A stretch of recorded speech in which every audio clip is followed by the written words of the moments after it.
दोस्तों, मेरा नाम राशिद ज़हीर है और आप देख रहे हैं मेरा न्यूज़ चैनल जिसका नाम है न्यूज़ 9 टीवी।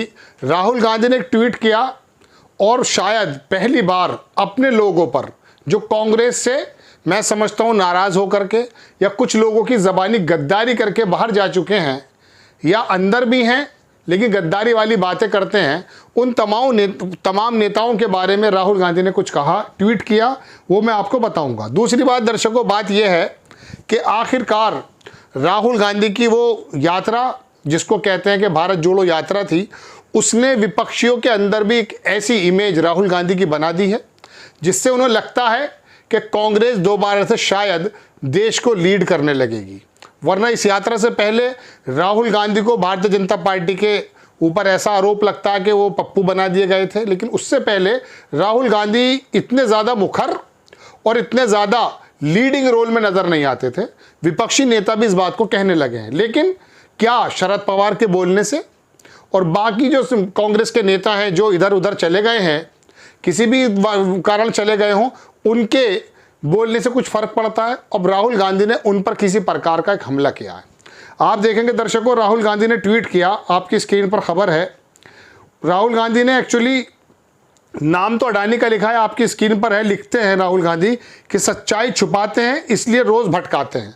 गोदी मीडिया और भारतीय जनता पार्टी के जो नेता हैं उनके ऊपर आरोप ऐसा है कि अडानी का मसला सुरखरू ना हो जाए, आपके सामने रोज़ बरोज़ आ करके एक मसला ना बन जाए, तो कभी तो वो करते क्या है, गुलाम नबी आज़ाद, सिंधिया, किरण रेड्डी ने जो है ज्वाइन कर ली है।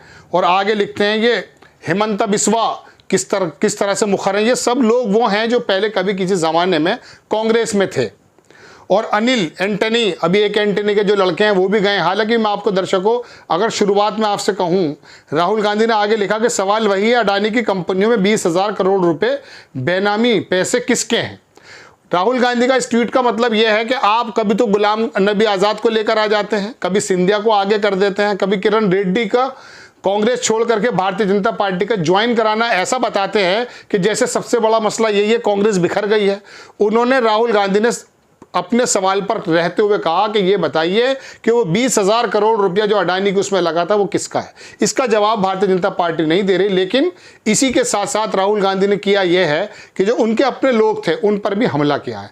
अडानी के साथ साथ उन्होंने, आप देखेंगे स्क्रीन पर, गुलाम नबी आज़ाद के बारे में दर्शकों मैं आपसे कह चुका, क्या नहीं मिला इनको कांग्रेस के अंदर, कौन सा वो पद है जो इनको नहीं मिला।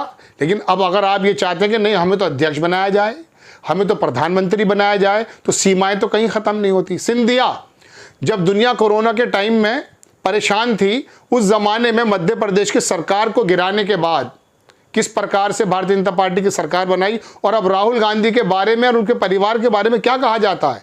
हालांकि कांग्रेस के प्रवक्ता जयराम रमेश ने कहा कि गद्दारी का इतिहास इनका है। रानी की झांसी को लेकर के उन्होंने पुरानी बात कही है कि माधवराज सिंधिया का जो परिवार था उन्होंने गद्दारी का बाकायदा उन्होंने एक, मैं कहता हूँ, सबूत भी दिया है सावरकर के माध्यम से। आगे लिखते हैं वो किरण रेड्डी, ये किसी ज़माने में आपको याद होगा दर्शकों कि वाईएसआर जो थे, आंध्र प्रदेश के चीफ मिनिस्टर, बड़े लोगों के प्रिय थे। उनके बेटे को चीफ मिनिस्टर नहीं बनाया गया था, किरण रेड्डी को बना दिया गया था। ये कई बार जा चुके हैं कांग्रेस से, अपनी पार्टी भी बनाई है और कई महीने से कांग्रेस में नहीं है, कांग्रेस ने इनको बुलाया भी नहीं है। उसके बाद ये भारतीय जनता पार्टी में चले गए। अब भारतीय जनता पार्टी ये जाहिर कर रही है कि देखो कांग्रेस के अंदर बड़ा झटका, आपको पता चल जाएगा तेलंगाना में, आंध्र प्रदेश में होगा भारतीय जनता पार्टी की पोजीशन क्या है।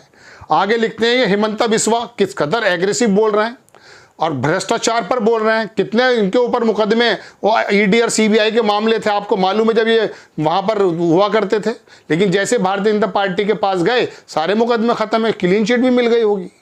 और ये एंटनी, अनिल एंटनी भी कई महीनों से बाहर थे, नाम भी नहीं जानते होंगे आप, रक्षा मंत्रालय देखते थे, इनके फादर आज भी वो हैं, एक एंटनी के फादर बेटे हैं, ये अनिल एंटनी, नाम सुना आपने। लेकिन बताया ये जा रहा है कि भारतीय जनता पार्टी में शामिल हो गए, कांग्रेस छिन भिन हो गई है। कांग्रेस की हालत राहुल गांधी ने, दर्शकों मैं आपको बहुत सही बात बता रहा हूँ, भारत जोड़ो यात्रा के माध्यम से और उससे पहले भी हालात ये कर दी कि विपक्षियों को भी सोचने पर मजबूर कर दिया कि वाकई राहुल गांधी के अंदर ये लीडिंग रोल प्ले करने की जो ताकत आई है कहाँ छुपी हुई थी। राहुल गांधी जब विपक्षियों के अंदर हालात, मैं कहता हूं, पावर भर रहे हैं, तो इन लोगों के जाने से क्या फर्क पड़ता है। अब शरद पवार की बात सुन लीजिए।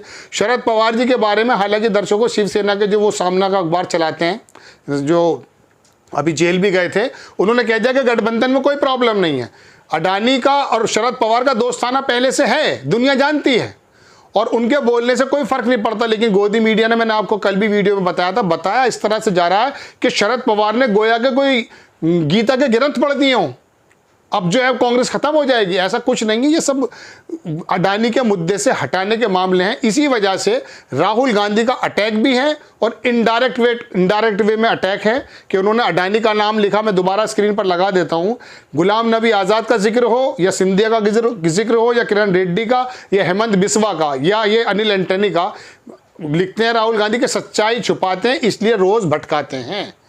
दरअसल इसके पीछे की जो क्रोनोलॉजी है ना दर्शकों, वो ये जताया जा रहा है, और किस तरह से प्रधानमंत्री जी अभी आंध्र प्रदेश में थे, उधर आजमगढ़ की तरफ अमित शाह जी थे, दो हाथ करने की बात कर रहे हैं, और क्या क्या बातें वहाँ हुई हैं। एक पत्रकार कह रहे थे कि अमित शाह जी ने जो जिस तरह की लैंग्वेज इस्तेमाल की है, वो मैं आपको सामने नहीं बोल सकता, आप जाके यूट्यूब पर देख सकते हैं। वो बिल्कुल एक ऐसी मतलब कहने का मतलब ये कि नेतागिरी का जो म्यार होता है ना, उससे भी कहीं मैच नहीं करती वो चीज़। लेकिन राहुल गांधी ने अटैक भी किया है, अडानी के अंदर आसपास सबके नाम लिख दिए हैं, और बता दिया कि ये रोज़ जो गुलाम नबी आज़ाद या माधवराव सिंधिया या किरण रेड्डी या इन लोगों का जो शोषा छोड़ा जाता है, वो बेसिकली राहुल गांधी और कांग्रेस आई को इस मुद्दे से भटकाने के लिए किया जाता है कि अडानी का नाम ना लिया जाए। लेकिन ये अडानी का मुद्दा जेपीसी बन जाए या गली गली पहुंचकर रहेगा, आपको पता चल जाएगा दर्शकों कि आखिरकार ये अडानी स्कीम क्या है। आपको खबर कैसी लगी, अपनी राय कमेंट्स बॉक्स में जरूर दीजिएगा। चैनल को सब्सक्राइब कीजिए, शेयर कीजिए। नेक्स्ट टाइम मैं किसी खबर के साथ आता हूं। जय हिंद।